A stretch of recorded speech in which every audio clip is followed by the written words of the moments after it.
Tô arrepiado. Tá acabando! Sim! Eu sinto que os astros estão alinhados hoje.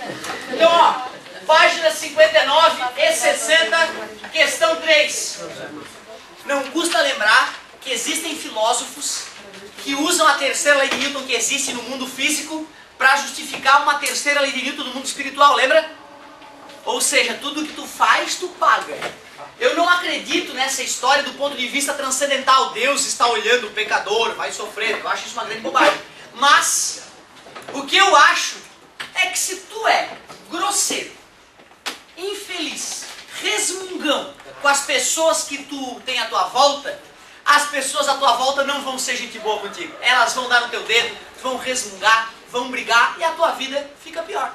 Se tu é um cara animado, feliz, engraçado, divertido, honesto, que sabe reconhecer quando erra e dá na maioria das vezes pra cima e trata as pessoas bem, eu duvido que as pessoas te tratem mal. E, consequentemente, a tua vida vai ser melhor e mais gostosa, porque a tua vida inteira tu vai te relacionar com pessoas. Então é assim que eu encaro a terceira lei de Newton do mundo espiritual. A gente deve ser bom, porque é a saída que nós temos, meu querido. Nós somos uma sociedade. Mas nem todo mundo consegue pensar dessa maneira, né?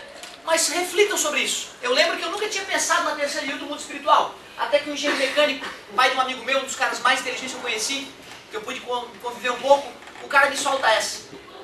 Pô, Otávio, se as leis são universais, e a física deixa isso muito claro, que as leis são universais, se existe uma regra muito nítida no mundo físico, que para toda ação, por que não deve existir no mundo psicológico? Por que no mundo das ideias? Por que na sociedade como um todo isso não existe? O meu contra-exemplo para isso são os políticos corruptos brasileiros, né? Se existisse essa reação do mundo espiritual, eles estavam todos mortos, né? Esse aqui é um detalhe. Como eles ainda vivem, eu ainda dou uma duvidadinha nessa terceira lei do mundo espiritual. Mas vamos lá! Questão 3. Quando um cavalo puxa uma charrete, a força que possibilita o movimento do cavalo é a força que o solo exerce sobre o cavalo. Ele exerce sobre a charrete exerce sobre ele, a charrete exerce sobre o solo. E aí?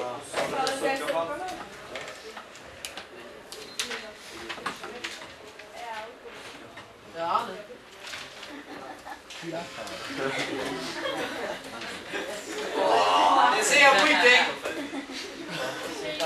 É o cavalo tá. Cavalo de palito. Vocês não vêm botar defeito no meu desenho, hein? Porra! Galerinha, olha só. Ficou chateado? Pronto, ó, o cavalo e a charrete. Bem mais legal, né?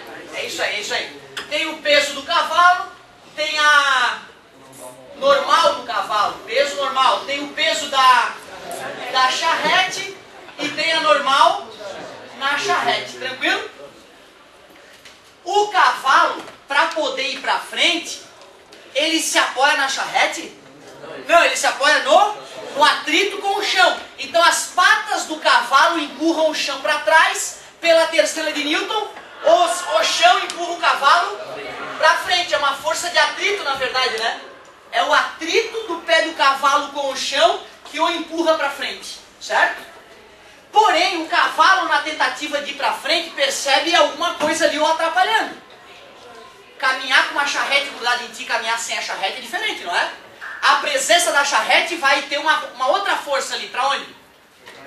Atrapalhando, com certeza, né? A charrete não pode ajudar o cavalo, tem que atrapalhar. Então a força que a charrete faz no cavalo, SHC, tá beleza? Mas se a charrete puxa o cavalo para trás, o cavalo puxa a charrete para frente, terceira lei de Newton. Então tem uma outra força aqui, ó. A força que o cavalo faz na charrete. Tá feio? Vou fazer grandão aqui, porque senão a turma lá de trás, ou a galera de casa, não vai enxergar, vou ficar me sentindo um lixo. Peso do cavalo, normal no cavalo. O atrito empurra as patinhas do cavalo para frente quando ele tenta arrastar no chão para trás, e uma força de atrito empurra o cavalo para frente. O cavalo está atrelado à charrete, a charrete resiste ao movimento do cavalo. Afinal, a charrete parada, quer continuar parada. A força que a charrete faz no cavalo através dos arreios. A charrete está atrelada ao cavalo. O cavalo vai para frente, os arreios puxam a charrete para frente. Já que é ação e reação tem o mesmo valor. Se o meu chamei de força que a charrete faz no cavalo, a outra é a força que o cavalo... A gente usa isso mesmo, tá? As letrinhas na ordem que a força é feita. Tem o peso da charrete e a normal na charrete. Eu tenho feito esses desenhos porque uma hora eu vou te pedir, tá? Já na próxima apostila eu vou te pedir desenho, diagrama de corpo livre. É fazer as setinhas. E tu vê que é intuitivo. Às vezes tem que te colocar no lugar do cavalo e imaginar o que está rolando. Certo? Bem maluco isso aí. Deve ter até um atrito, né, que atrapalha o movimento da charrete, concorda comigo? Deve ter um atritozinho lá nos mancais, faz aquela barulheira, às vezes não é uma charrete moderna, pode ser toda de madeira, né? Certo? E aí dá um atritozinho, sem problema. Quais dessas forças faz o cavalo se movimentar? Peso? Normal. Não é normal na charrete? É o peso da charrete? Claro que não. Não é o atrito, não é a força que o cavalo faz na charrete, porque isso atrapalha o cavalo. Não é a força que a charrete faz no cavalo, porque isso faz o cavalo ter que fazer mais esforço. A única força que aponta no sentido do deslocamento do cavalo é o atrito. E esse atrito vem da interação do cavalo com o chão. Então é a força que o solo faz no cavalo que faz ele para frente. Que bizarro, né? Parecia que era a força que o cavalo faz, mas não. É a força que o solo faz no cavalo. Faria certo dizer que o cavalo faz força no chão? O cavalo faz força no chão. Olha que bonita a colocação, né? Acho que todo mundo deve captar essa colocação. Professor, não é correto falar que o cavalo faz força no solo? Sim, o cavalo com a sua patinha faz força no solo. Mas aonde atua a força que o cavalo faz no solo? Olha, eu vou fazer a pergunta, que a pergunta já está respondida na própria pergunta, tá? Aonde atua a força que o cavalo faz no solo? Como é que a força que atua no chão vai fazer o cavalo ir para frente? Só se tu entender que a terra está indo para trás quando o cavalo vai para frente. Então o cavalo faz a terra girar no sentido oposto, e aí por isso o cavalo avança, porque a terra vai para trás. Até fisicamente não é tão absurdo, só que nós sabemos que como a terra tem mais inércia, a terra vai bem pouquinho para trás quando o cavalo vai para frente, né? E nós vamos poder até calcular depois, cara. É bem legal fazer esse cálculo, quanto que a terra oscila quando eu pulo. Dá para calcular quantos centímetros, né? Quantos metros a terra vai para baixo, né? 0,0. Mas dá para calcular, tá beleza? Então cuidado. A ação é do cavalo. O cavalo empurra o chão para trás. Mas a força atua no chão. Devido à ação e reação, a força que o chão faz atua na pata do cavalo. E aí o cavalo vai para frente por causa dessa força que atua no cavalo. Não por causa da força que atua no chão. Beleza? Então é uma pegadinha, cara. Isso é uma pegadinha delicada. Se não fosse a colocação dele, ele não ia falar de novo. Cavalo faz força contra o chão. A força que o cavalo faz no chão atua no chão. Como é que uma força que atua na terra, no chão, vai fazer o cavalo ir para frente? Tem que ser uma força que atua no cavalo que faz ele para frente. Concorda comigo? Como o cavalo empurrou o chão devido à terceira lei, o chão empurrou o... E essa força atuou no cavalo. E é ela que fez o cavalo ir para frente. Claro. É uma força atuando no cavalo que faz ele para frente. Tu vê, né? É uma questão que é bobinha, mas se o cara não está acostumado, o cara perde aqui nessa questão. Então, cuidado. O solo exerce sobre o cavalo, por incrível que pareça. Por incrível que pareça. Questão 4. Verdadeiro ou falso? Vamos que vamos, tá quase, galera. A mecânica clássica, também conhecida como mecânica newtoniana. Por que newtoniana? Desenvolvida por Newton, companhia limitada. Fundamenta-se em princípios que podem ser sintetizados com um conjunto de 3 afirmações conhecidas como as leis de Newton do movimento. Marque verdadeiro ou falso. Se ele falar da segunda, nós vamos ter que pular. Não falamos da segunda ainda. Se o motor de uma espaçonave que se move no espaço sideral suficientemente afastada de qualquer influência gravitacional, ou seja, lá na PQP, deixar de funcionar, desliguei o motor, a espaçonave diminui sua velocidade e fica em repouso. O corpo que está andando para toda a eternidade, desde que a resultante seja, se o cara está longe de tudo, né, a resultante é zero de verdade e continua ao infinito e além. Então, falso, bobão. E o nosso coração quer dizer que é verdade, porque a gente sempre vê os corpos parar na natureza, né? Isso, ó, bonita essa colocação que tu fez. Na prática, nós sabemos que vai ter alguma coisa interagindo. Mas é uma coisa tão mínima que a nave poderia andar mais de 1 bilhão de anos com a mesma velocidade sem perder energia. Certo? Então o vácuo é uma ideia do ser humano, mas ela se aproxima muito do que existe entre as estrelas. É quase vácuo. Beleza? Tá, mas bonita a tua colocação, garoto. Parabéns. A segunda, as forças de ação e reação agem em corpos diferentes. Claro, por isso que não se anulam, senão o próprio ato de caminhar seria impossível.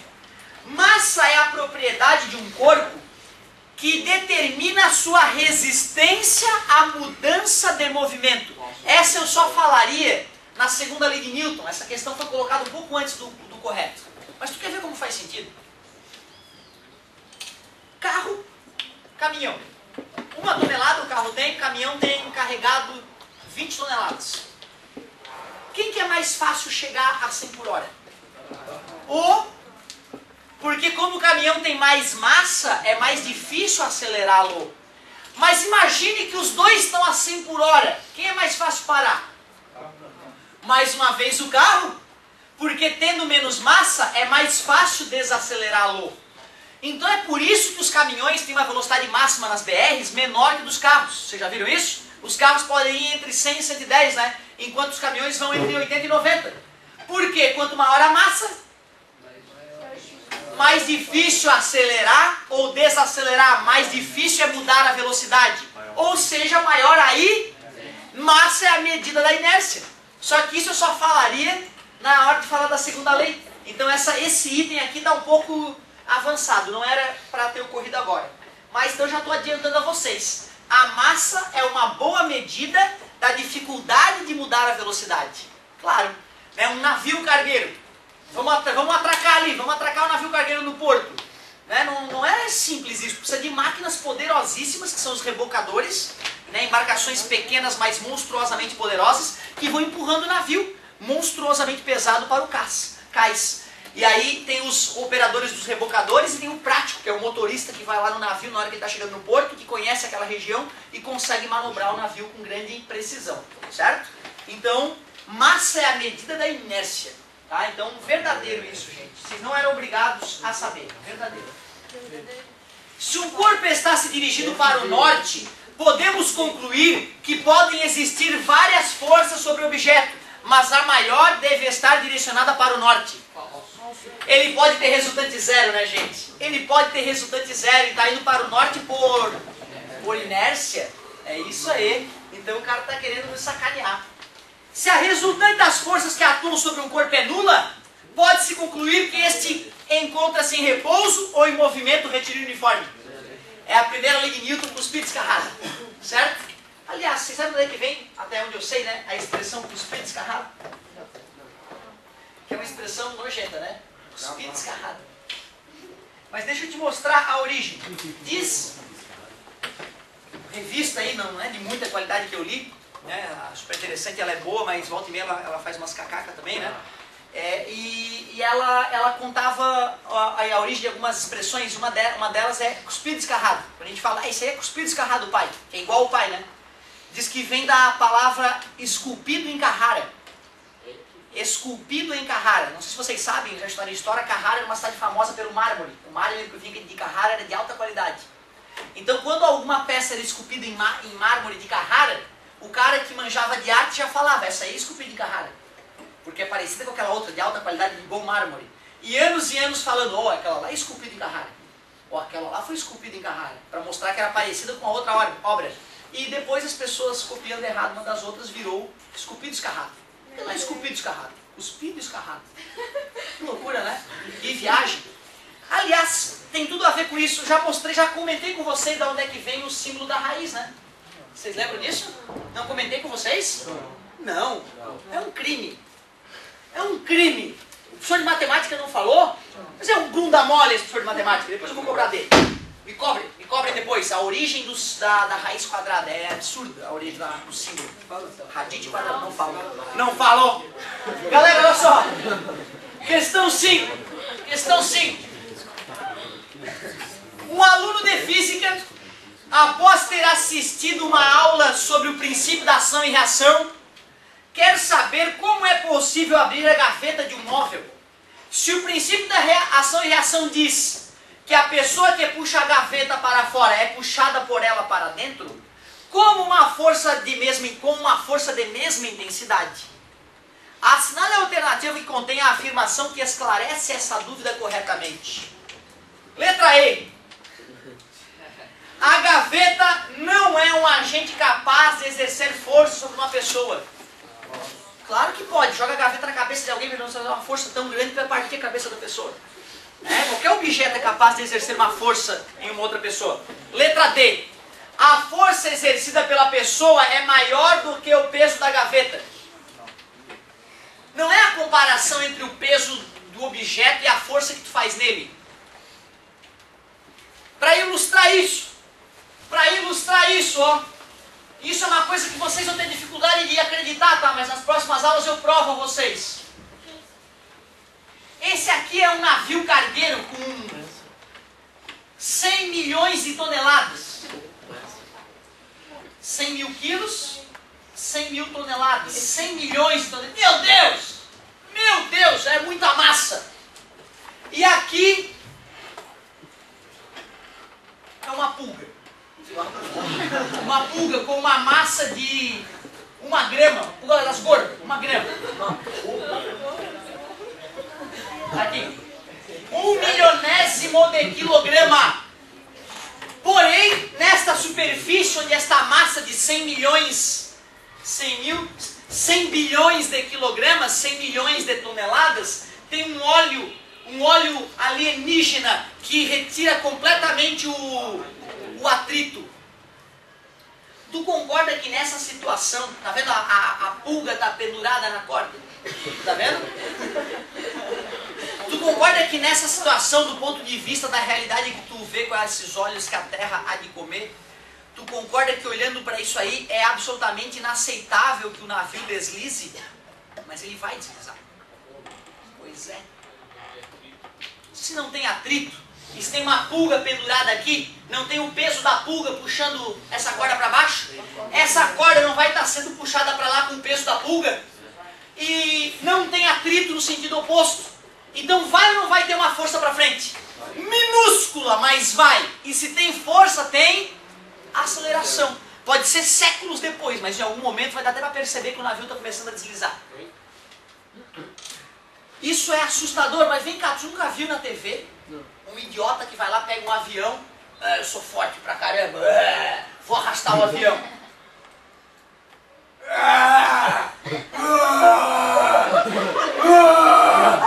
Aí segundos depois o avião começa a andar. Já viram isso? Qualquer idiota faz aquilo, cara. Não precisa nem fazer muita musculação. Se tu ficar fazendo força durante algum tempo, se o atrito for baixo, daqui a pouco vai começar a andar. Porque basta que tenha uma força de 1 Newton ali. Se a resultante for de 1 Newton, pode ser o maior dos navios cargueiros. Em algum momento tu vai começar a perceber que ele tem um movimento. Ou seja, é muito mais uma pegadinha de física do que força bruta. Até porque, pensa bem, né? Aí tem o filhinho do cara, já viram? Tem o filhinho do cara, olha só que crime. Ele bota o filhinho na jogada. Ô, guri, sei lá, né? Fortão vai lá. Não, caminhão, vou arrastar um caminhão. Aí o pai promove o filho, entendeu? Aí chama a TV, tal. Se o filho fosse assim tão forte, por que o guri não vai para a Olimpíada levantar peso e ganhar medalhas de ouro e aí ganhar o mundo? E ainda, né, ficar famoso pelo país inteiro? Por que o guri que é tão fortão tá brincando na TV de arrastar carro? É porque ele não é forte, né, cara? É porque o pai tem uma noção de física e cria aquele truquezinho para ganhar dinheiro. Certo? Então toma cuidado, a maioria das coisas que tu vê aí, o cara é sobrenatural. Tem um truque idiota de física ali por trás que a galera leiga não entende. Tá beleza? Então cuidado! Se não houver atrito, desliza. E eu vou te ensinar a calcular o valor da aceleração. Nós vamos calcular com que aceleração a pulga ia fazer o navio deslizar. Tá beleza? Mas isso é delicado, né, cara? Isso aí, as primeiras vezes eu não me conformei. Por que eu não me conformei? Porque essa história de não existir atrito é impossível. Então, como existiria atrito, na prática isso não ia ocorrer. Eu inventei o lubrificante alienígena que tira o atrito, né? Foi isso que permitiu o deslizamento. Que legal. Então, vamos lá. A força exercida pela pessoa é maior que o peso da gaveta. Faz sentido? Não, porque basta que exista a força, mesmo que o objeto tenha um peso enorme, tu consegue acelerá-lo. O princípio da ação e reação não é válido nessa situação, Porque estão envolvidos dois corpos diferentes. Poxa, se é uma lei, se eu falei que era a lei de Newton, é porque ela é válida sempre nas situações clássicas. Ela só vai falhar para velocidades próximas da luz ou para massas muito grandes. Aí tem que haver correções nas leis de Newton, que nós falaremos lá no terceirão. Letra B. As forças são iguais e opostas, mas não se anulam porque atuam em corpos diferentes. Claro, é por isso que eu comecei de trás para frente, porque a B é que era a verdadeira e eu queria que tu raciocinasse comigo em todas. Na humildade, vamos analisar a letra A. A força. Obrigado, amigo. A força exercida pela pessoa para fora é maior que a força exercida pela gaveta para dentro. Essa aí o leigo tenta falar que é, mas não é isso a verdade, né? A verdade é que ação e reação atuam em corpos diferentes. Até porque, se a gaveta tivesse pregada, o cara ia fazer força, o máximo que ia acontecer era ele ser arrastado para frente. E se a estrutura da gaveta fosse pesadona, ia ficar parada. Beleza? Então a gaveta se mexe simplesmente porque ela está menos apoiada do que o corpo do cara. Certo? Show de bola. Questão 6, só vou fazer mais a 6, tá? Depois a gente finaliza. Infelizmente a bicuda vai ficar para a próxima. Não tem jeito. Eu sei que vocês estão excitados, eu também. Então, ó. Questão 6. Considerando a situação mostrada na figura abaixo, no qual um carro viaja em uma estrada plana puxando um trailer. Pô, isso é legal, né, cara? Bota a família dentro e vai embora. A respeito das forças envolvidas no caso, são feitas as afirmações abaixo. A força que o carro aplica no trailer tem o mesmo módulo da força que o trailer aplica no carro. Ninguém? Não é a terceira lei de Newton, pô? É, o carro puxa o trailer puxa o carro com o mesmo valor, com a mesma força. Certo? Não deveria ficar parado, professor. Não se anulam, pois atuam em corpos diferentes. Para que a situação seja possível, a força que o carro aplica no trailer deve ser maior que a força que o trailer aplica no carro. Isso é o que o leigo diz. Mas, gente, o engate está grudado no carro e no trailer. Se um puxa, o outro puxa. E puxa igual.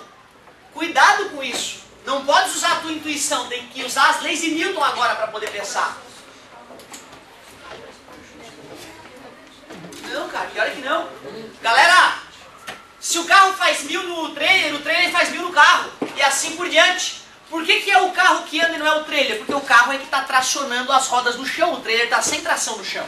Tá beleza? Então toma cuidado com isso, gente. 3. A situação mostrada é impossível, pois a força que o carro aplica no trailer tem o mesmo módulo da força que o trailer aplica no carro e apresentam sentidos opostos, assim se anulam. Ah, então quer dizer que toda vez que eu vi um trailer na minha vida, um caminhão, era uma alucinação. Quando tu viu o caminhão passando com toneladas atrás, não, aquilo não pode, é impossível, porque ação e reação se anulam. Então nós estamos tendo alucinações quando a gente vê carros sendo rebocados. É isso que a afirmação está dizendo, que tu é louco, que aquilo que tu vê no dia a dia não existe. Falso, mais falso das outras coisas que já existiu. Falso. E a questão 4 para finalizar. Valeu, querido. Valeu. As forças trocadas entre o carro e o trailer têm a mesma direção e mesmo sentido. Se é ação e reação, mesmo módulo, mesma direção, mas sentidos opostos. Falso. Só o item 1 era correto. Letra C. Muito obrigado pela paciência e pela atenção. Tarefa, trazer a apostila nova. Porque na próxima aula eu vou dar a bicuda depois de corrigir. Beleza? Não quero saber de sangue nem de nada quebrado no dia da bicuda. Bom saber.